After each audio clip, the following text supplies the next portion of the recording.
Hola a todos y bienvenidos a este webinar presentado por Central Test, que lleva como título Prevenir el estrés en el trabajo y aumentar el bienestar. Mi nombre es Adriana Zúñiga, soy psicóloga ocupacional y el día de hoy me acompaña Begoña Fernández, quien también es psicóloga y consultora en investigación y desarrollo en Central Test. Aquí presentamos el contenido de este webinar, en donde vamos a tratar los siguientes puntos.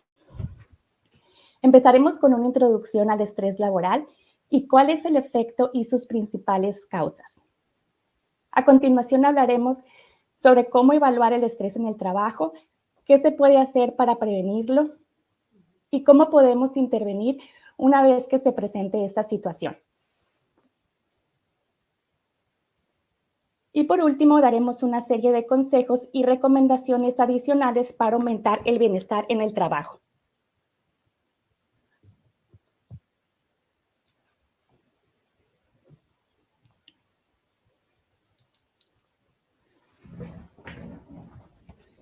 Hoy en día se reconoce que el estrés en el trabajo es uno de los principales problemas para la salud de los trabajadores. La Unión Europea considera el estrés laboral como el segundo problema de salud más frecuente en el mundo.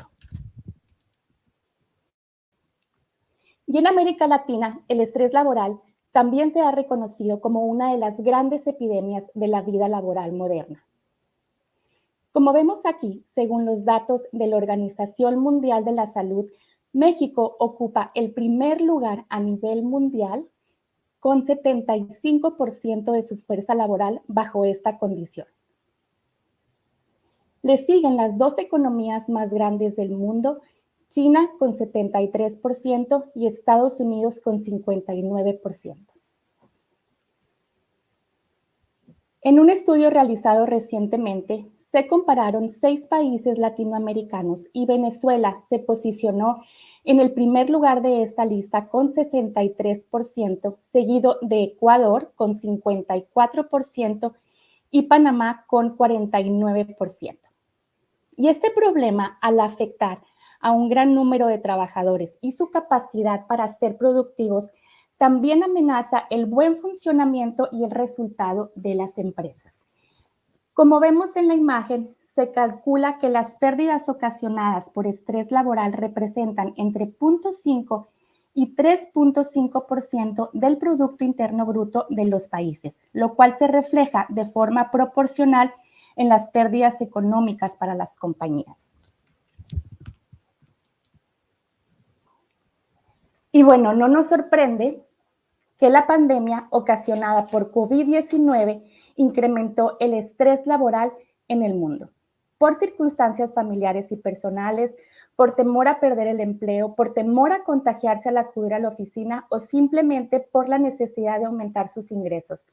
Y esto es un claro ejemplo de lo que en psicología se conoce como elementos disparadores del estrés y cómo una situación en particular puede afectar la salud emocional de los trabajadores. Por otro lado, el impacto sobre el mercado laboral también ha sido significativo. La tasa de desempleo aumentó y se perdieron millones de puestos de trabajo formales e informales solo en los primeros meses de la pandemia. Además, las empresas tuvieron que implementar forzosamente nuevos esquemas laborales como oficina en casa o el trabajo en línea, y la realidad es que muchas personas no estaban preparadas para estos cambios. La Organización Internacional del Trabajo, la OIT, reveló que el 41% de las personas que trabajan desde su casa se sienten estresadas. Antes de profundizar en el tema, es importante conocer la definición del estrés laboral. La OMS la define como un conjunto de reacciones emocionales, psicológicas, conductuales y cognitivas ante exigencias profesionales que sobrepasan los conocimientos y habilidades de la persona para tener un rendimiento adecuado. Es importante tener en cuenta que el impacto puede ser a nivel emocional, conductual o cognitivo y que puede ocurrir en varios niveles simultáneamente. Y además, la gravedad del impacto depende muchas veces de la intensidad de la presión y también la capacidad de afrontamiento de cada persona. Es decir, que algo sea estresante no va a depender solo de la situación, sino también de la capacidad del individuo para afrontar el estrés. También es importante distinguir entre la presión normal y la presión que causa un estrés negativo. El estrés puede ser percibido como un reto, es decir, que el estresor asociado ha sido cognitivamente evaluado como positivo y la persona se da cuenta que tiene los recursos necesarios para afrontarlo. Cuando el estrés es positivo y no desborda nuestras capacidades, entonces se le llama eustrés. A diferencia del distrés, en donde el estresor o estresores son evaluados por la persona de manera negativa, porque son excesivos o porque no se tienen los recursos personales para afrontarlo. Además, si la exposición a la presión es muy frecuente, intensa o duradera, entonces puede traer consecuencias negativas. Y bueno, el estrés como tal no es malo, incluso en niveles moderados puede ser benéfico porque ayuda a la persona a conservarse alerta y le proporciona la energía necesaria para explorar el ambiente, adaptarse y lograrse productivo. Los síntomas o reacciones del estrés pueden ser muy variados y pueden ocurrir en varios niveles simultáneamente. Según el DSM-5, hay dos formas de reaccionar. Una basada en el miedo generando síntomas de ansiedad y la otra forma de reaccionar estaría basada en la falta de placer y alteración del estado de ánimo. En esta lista se pueden ver algunos síntomas físicos como tensión muscular, taquicardia, fatiga, opresión en el pecho o sensación de ahogo. Existen también síntomas emocionales que pueden ser sentirse más irritable, nervioso, triste o angustiado. Y así el estrés puede afectar a todos los aspectos de la persona. Y es común que escuchemos más sobre los síntomas físicos y emocionales, tal vez porque son más evidentes y fáciles de identificar. Sin embargo, es muy importante resaltar que el estrés también puede producir un déficit en el rendimiento cognitivo y que dependiendo de la intensidad y de cada persona puede afectar a más de una función cognitiva, como por ejemplo la memoria, la capacidad para concentrarse o pensar con claridad, o tener otros síntomas como pensamientos negativos recurrentes que hacen que la persona sienta falta de control o falta de capacidad y no pueda desarrollar adecuadamente sus tareas. Cuando la situación no se resuelve, se pueden empezar a utilizar otras formas de afrontamiento inadecuadas, como la agresividad y el consumo de sustancias adictivas que empeoran la situación. Otros síntomas conductuales pueden ser la apatía, la pérdida del interés en actividades que la persona normalmente disfrutaba, la inactividad y la desmotivación a largo plazo, que también se refleja en una baja productividad. Ahora, si la exposición al estrés continúa, es posible que se produzcan problemas mentales como por ejemplo la depresión, la ansiedad, el burnout o síndrome de estar quemado. Y de ahí la importancia para las empresas de detectar el estrés laboral a tiempo y utilizar estrategias o programas de prevención. Ahora le cedo la palabra a Begoña con el siguiente punto. Muchas gracias, Adriana. Bueno, hola, pues yo voy a pasar a hablar sobre lo que puede causar estrés en el trabajo. Las fuentes de estrés laboral pueden venir por dos tipos de cuestiones, por el ambiente y las características del trabajo, o pueden estar relacionadas con las características personales. Bueno, normalmente suele ser una combinación de ambas.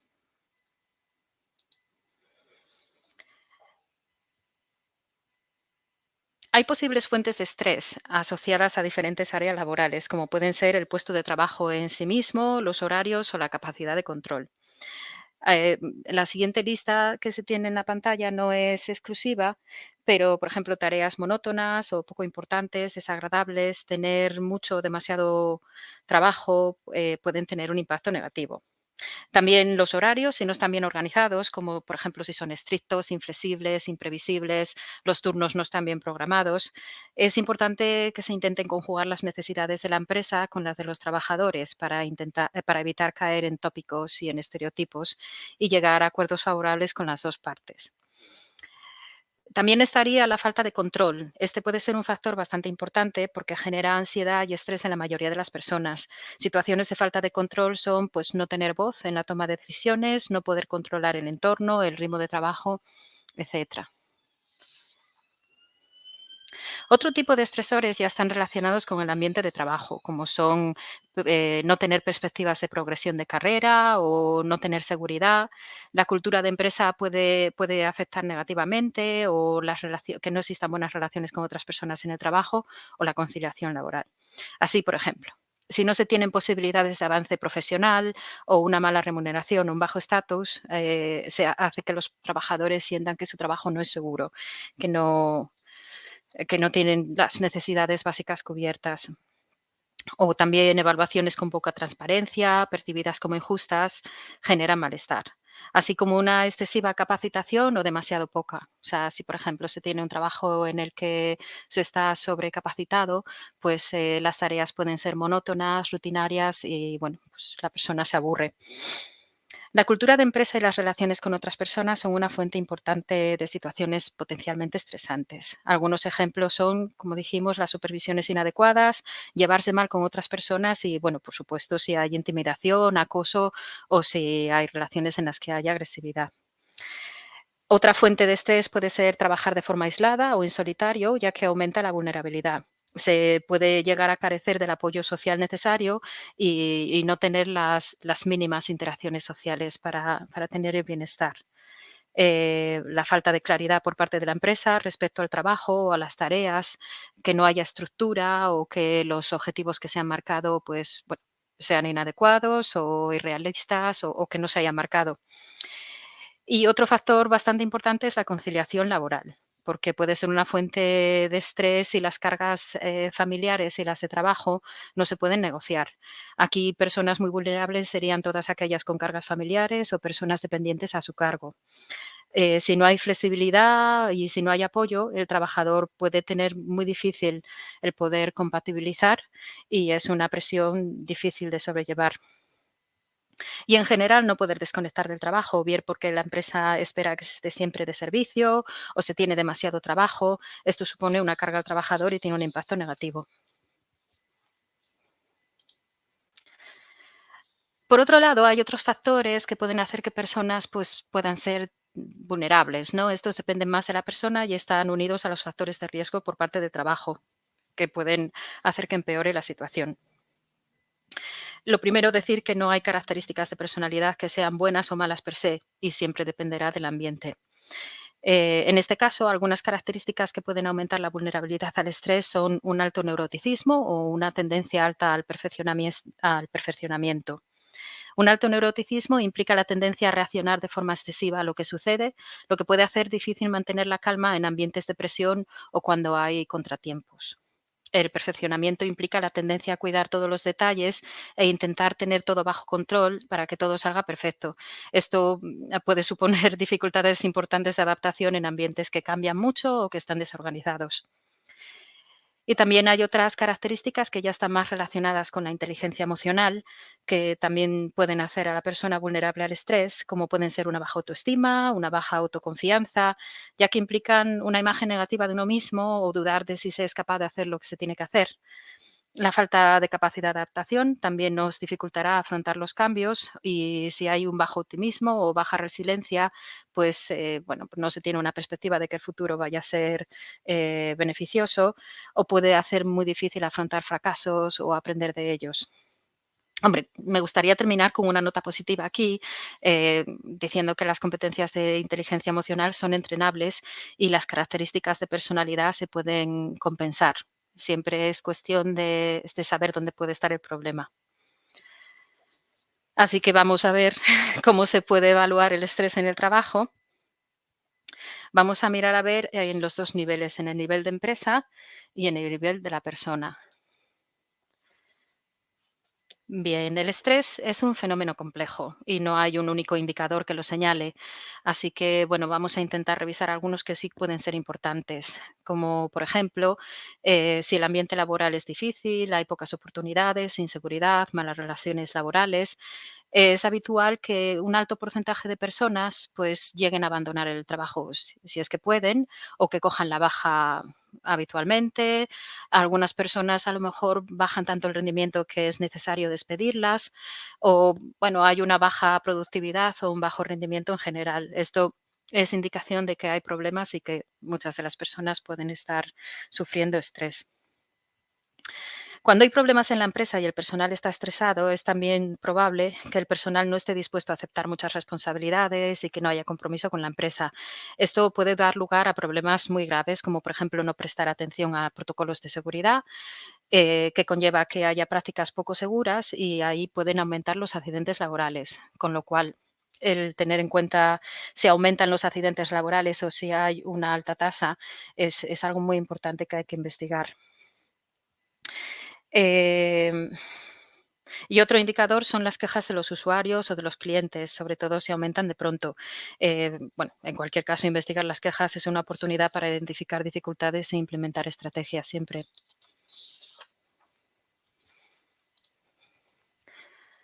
Y ante los indicios de estrés en la plantilla se pueden hacer encuestas, entrevistas o sondeos del clima laboral, como por ejemplo preguntando sobre la satisfacción con el trabajo en la empresa, si se cree que se tienen opciones de crecimiento, cómo son las relaciones con los compañeros, etcétera. Y se pueden revisar las prácticas de la empresa, como por ejemplo los protocolos que hay, las normativas, y ver hasta qué punto hay consenso en su seguimiento o qué cambios pueden ser positivos para el personal. Por ejemplo, que haya un protocolo a seguir o una normativa en la empresa no es suficiente, sino que hay que ver que la gente tenga adherencia a él y que lo siga. Otro tema que merece la pena revisarse son, lógicamente, las políticas de remuneración, la contratación y la promoción. Son buenas prácticas y suele mejorar el clima de trabajo si se ajustan a las necesidades y son percibidas como justas y transparentes. Además, las evaluaciones de rendimiento permiten saber sobre lo que está sucediendo en la empresa y pueden incluirse preguntas sobre lo que se desee explorar en el tema del estrés. Y además es importante revisar las incidencias del servicio o las quejas para detectar problemáticas de forma precoz. Y para evaluar las características de personalidad o la vulnerabilidad a nivel individual, estarían las mejores herramientas son los test psicométricos. Los test psicométricos son fiables, válidos y estandarizados y proporcionan información imparcial, justa y transparente. Además, permiten comparar a la población fácilmente y saber lo que significa la puntuación de cada persona. Así que a continuación vamos a ver cuáles son los test psicométricos que mejor nos pueden ayudar a evaluar las características de vulnerabilidad de la persona. Bueno, como dije antes, no hay características de personalidad o perfil de competencias que sea bueno o malo per se, sino que puntuaciones elevadas en algunos factores nos pueden indicar que, bueno, que la persona puede a lo mejor necesitar compensar o desarrollar este tema. Por ejemplo, en el test Perfil Pro 2, que es un test de personalidad, una puntuación baja en flexibilidad indica la tendencia a centrarse en las propias opiniones y que en algunos casos puede crear dificultades para aceptar cambios o relacionarse con los demás. Una puntuación alta en sensibilidad emocional puede indicar una alta sensibilidad y emotividad y aumenta la probabilidad a reaccionar de forma impulsiva o exagerada. Y una puntuación alta en involucración laboral señala dificultades para desconectar del trabajo. En BF5, que también es un test de personalidad, una puntuación baja en equilibrio emocional puede indicar tendencia a reaccionar de forma impulsiva. Una alta puntuación en meticulosidad indica tendencia al perfeccionamiento y una baja puntuación en apertura e imaginación puede indicar dificultades de adaptación. En cuanto a la inteligencia emocional, algunas competencias relacionadas con el estrés se pueden evaluar con Emotion 2. Por ejemplo, una baja puntuación en autoestima y en autoconfianza indicarán que la persona se percibe de forma poco positiva y duda de sí misma y puede aumentar el riesgo a estrés en situaciones desfavorables. Una baja puntuación en flexibilidad puede implicar poca habilidad para adaptarse a los cambios, o un bajo optimismo y una baja resiliencia indican poca confianza en lo que depara el futuro y dificultad para superar los fracasos. Otro tema diferente, por ejemplo, es el tema del ajuste o el desajuste entre la motivación y la satisfacción. Para ello, por ejemplo, tenemos el test Motivación Más de Central Test, que permite evaluar la motivación y satisfacción en los mismos factores y comparar los resultados. Así, por ejemplo, en la imagen vemos que un detalle del gráfico y se ve que en la motivación de participación hay una puntuación de 7 y en la satisfacción es de 2. Aquí hay un claro desajuste que puede suponer una fuente de estrés para esta persona, ya que, por un lado, tiene la necesidad de dar ideas y que se valoren, siendo esto muy importante, pero el nivel de satisfacción indica que en el trabajo no se está dando esta situación, con lo cual, bueno, pues es una situación insatisfactoria y potencialmente estresante. Y ya para terminar este bloque, pues bueno, mencionar los intereses profesionales. Aquí también, como en el caso de motivación, si hay desajustes, pues pueden suponer también una fuente de estrés. Para evaluar los intereses profesionales en Central Test tenemos el test vocación para población adulta y orientación para jóvenes hasta unos 20 años. En ambos se proporciona un perfil combinado de los intereses con el tipo de profesiones que son más afines. Y además, al final del informe se da también el porcentaje de adaptación entre el perfil y determinadas profesiones, que es el que se muestra en la imagen. Eh, ya en el bloque que viene voy a hablar sobre intervenciones en detalle, pero me gustaría decir que, por ejemplo, para el caso concreto de los intereses profesionales, el tipo de intervenciones más adecuadas son las de enriquecimiento del puesto. Y si alguien tiene interés en profundizar en este tema, tenemos una webinar que se llama La evaluación de los intereses vocacionales para el bienestar. Está a disposición en el apartado de documentación si es cliente o en el canal de YouTube de Central Test. Bueno, ahora que ya hemos visto cómo se pueden conseguir los datos, vamos a ver qué es lo que se puede hacer con ellos. Así que vamos a ver algunas actuaciones que pueden prevenir el estrés y algunas intervenciones. Bien, como en el caso anterior, pues vamos a diferenciar aquellas intervenciones que pueden ser a nivel de empresa y aquellas intervenciones que pueden ser a nivel individual y que estarían ligadas a aquellas evaluaciones que se han realizado. Así, por ejemplo, si el problema es la cantidad de trabajo o su contenido, por un lado se podrían redistribuir tareas para que la carga sea manejable, ver si hay tareas redundantes o estudiar automatizaciones.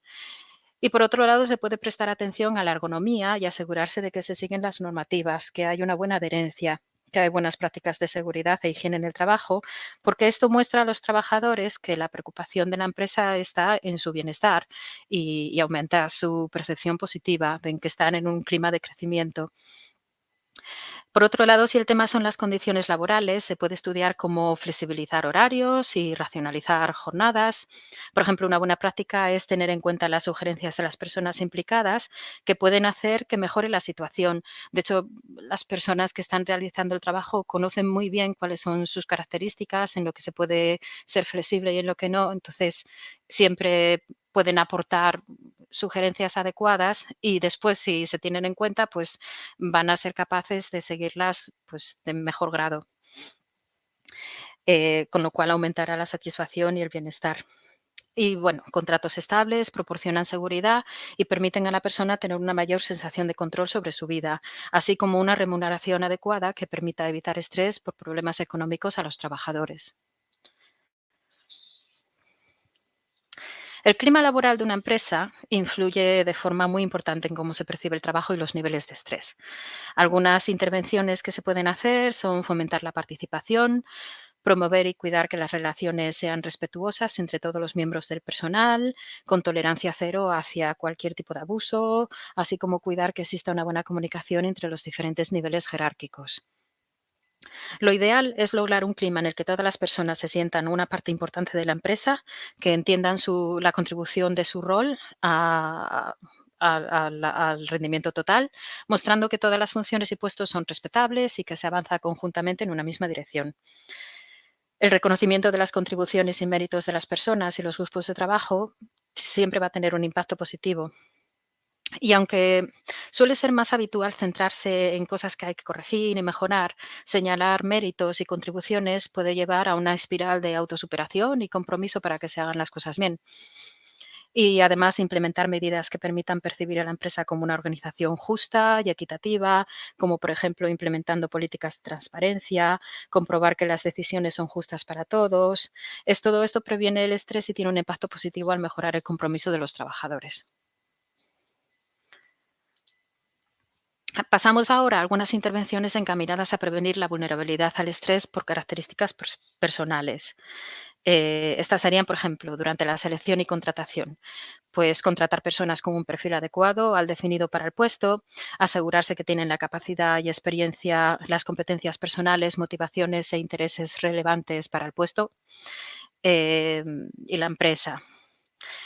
Hay que tener en cuenta que en la selección de personal no es una ciencia exacta y que que puede haber personas que se ajusten muy bien al puesto, pero no encajan muy bien con el equipo con el que van a colaborar o con los valores de la empresa. Ahí siempre es importante, cuando se está haciendo el perfil, tener en cuenta todas estas consideraciones. Así, cuantos más factores se tienen en cuenta y cuantas más áreas problemáticas se pueden identificar, pues más pueden compensarse, se pueden desarrollar, por ejemplo, durante el proceso de incorporación y permiten prevenir el estrés y facilitar el ajuste. Para ayudarle, por ejemplo, para ayudarle en este proceso, en CentralTest tenemos herramientas para hacer personalizaciones que le permiten definir las puntuaciones ideales en los factores de los test, como por ejemplo crear perfiles para trabajos o definir competencias y valores. Disponemos de 138 trabajos predefinidos, 51 competencias y 12 valores corporativos. Si desean cualquier información sobre este tema, pues pónganse en contacto y pregúntenos en cualquier momento.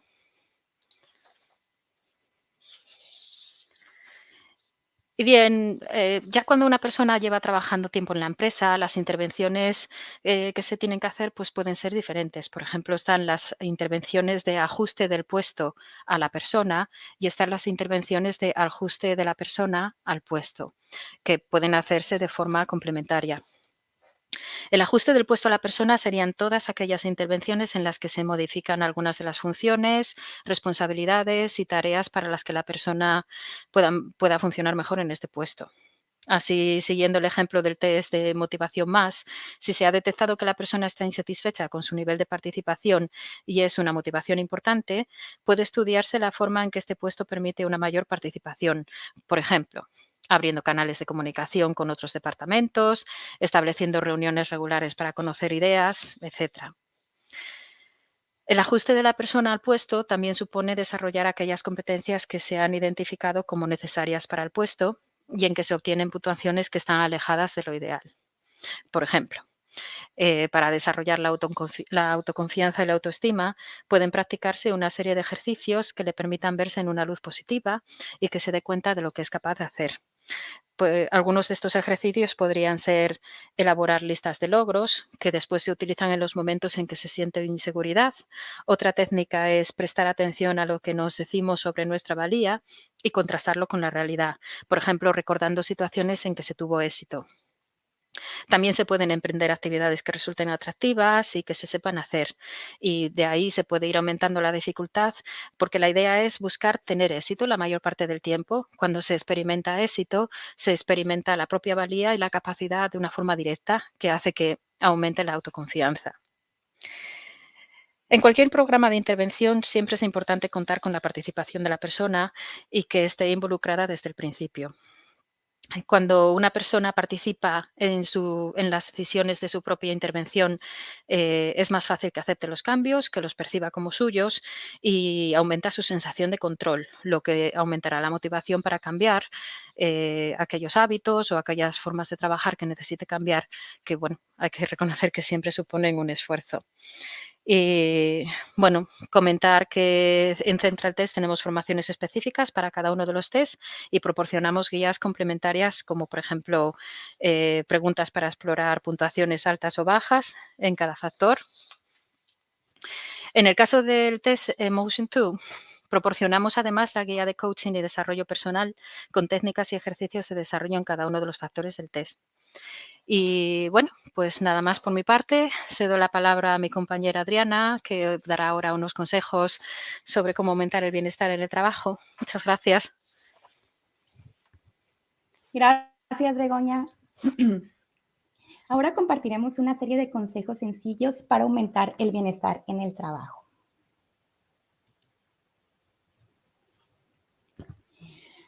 Bien, la gestión del estrés es fundamental para mejorar el bienestar y cuando se trata del estrés laboral debemos pensar en dos elementos importantes.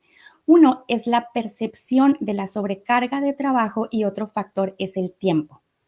Vivimos en una sociedad cada vez más acelerada que demanda hacer las cosas rápidamente y existen herramientas como la que vemos aquí, la matriz de Eisenhower, que ofrece una técnica para establecer prioridades.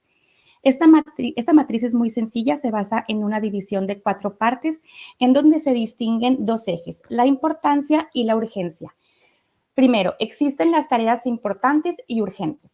Son aquellas que no pueden esperar. Estas son las tareas que se deben abordar inmediatamente. Por otro lado, tenemos las tareas importantes, pero no urgentes, que requieren mayor planificación. Al no ser urgentes, se pueden agendar para realizarse más adelante. También existen las tareas urgentes, pero no importantes.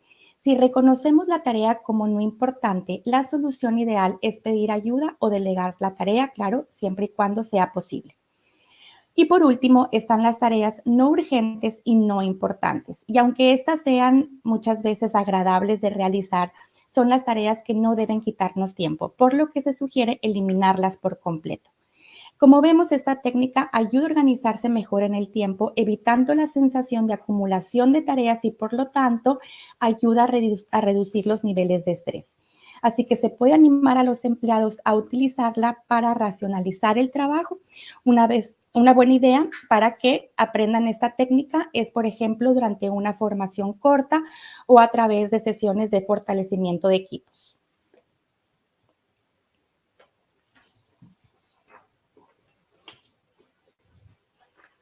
Existen medidas generales para crear una cultura del bienestar en el trabajo. Primero, se pueden fomentar ciertos hábitos y prácticas para un estilo de vida saludable. Por ejemplo, cuidar la alimentación, hacer ejercicio, tener en cuenta la postura mientras se desarrolla un trabajo y descansar las horas necesarias. Dependiendo de los recursos de la empresa, se puede ir desde simplemente animar a los empleados a adoptar estos hábitos hasta tener instalaciones disponibles para descansar o practicar algún deporte. Incluso se pueden ofrecer en los dispensadores de comida opciones como fruta o comida saludable. También es importante respetar los horarios y el derecho a desconectarse al finalizar la jornada. Especialmente con el trabajo a distancia, nos debemos asegurar que los empleados cierren sesión y se desconecten para que puedan dedicar tiempo de calidad a su vida personal.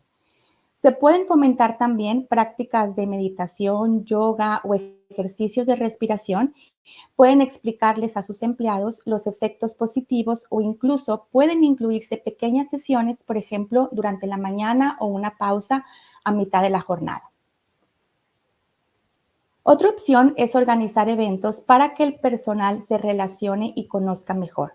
Solo que es importante que este tipo de eventos no sea una carga para nadie y se hagan dentro del horario establecido, que sean voluntarias para las personas que quieran participar. Les presentamos ahora algunas prácticas que se pueden implementar para mejorar el bienestar. La retroalimentación es fundamental para el rendimiento de los colaboradores. Sabemos que el ser humano busca de forma natural el reconocimiento de los demás y el hecho de recibir información sobre lo que somos y hacemos por parte de personas cercanas ayuda a la persona a creer en su potencial y obtener la motivación que necesita para poder mejorar. Una evaluación 360 grados como la que tenemos a su disposición en Central Test es una de las mejores herramientas para brindar retroalimentación. Otra práctica importante es la formación continua del personal. Las formaciones, además de ser necesarias para desempeñarse adecuadamente en el puesto, son valoradas por el personal como una muestra del compromiso de la empresa en su bienestar. También tenemos algunos consejos para mantener la motivación. Como lo comentaba Begoña, podemos implementar evaluaciones que midan la motivación y el nivel de satisfacción. Es importante que todos los procesos sean transparentes y proporcionen la mayor información posible sobre el proceso y los objetivos que tiene la evaluación. Y aunque ya lo hemos mencionado, el reconocimiento de logros es una fuente de motivación muy importante. El reconocimiento aumenta la autoestima y la autoconfianza en las personas, permitiendo que se sientan como una parte valiosa de la organización.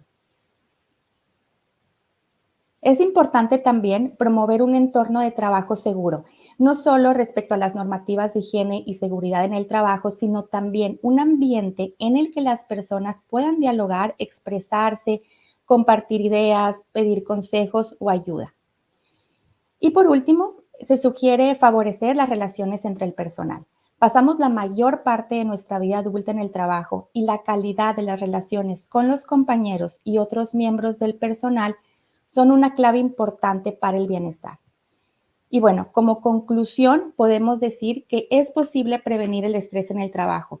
Tomar medidas preventivas y crear una cultura de bienestar no solo contribuye a desestresar y mejorar la calidad de vida de los empleados, sino que también impacta en su desempeño y productividad.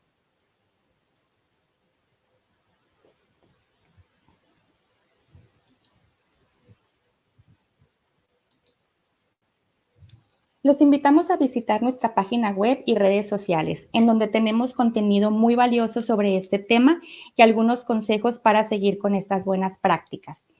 Y finalmente, nos gustaría presentar de manera breve los servicios que ofrece Central Test en psicometría y otras soluciones de tecnología avanzada. Tenemos 17 evaluaciones psicométricas construidas internamente en nuestro Centro de Investigación y Desarrollo que brindan información clave sobre las habilidades, comportamientos y potenciales de las personas. Disponemos de una plataforma digital que se caracteriza por ser intuitiva, flexible y personalizable. Y también brindamos apoyo de consultoría con programas de formación, análisis 360 grados, auditorías de equipo y programas de desarrollo. Bien, dejamos aquí nuestros datos de contacto y por favor no duden en escribirnos si tienen comentarios o alguna pregunta en especial. Gracias, Begoña, y a todos muchas gracias por su atención. Gracias. Hasta pronto.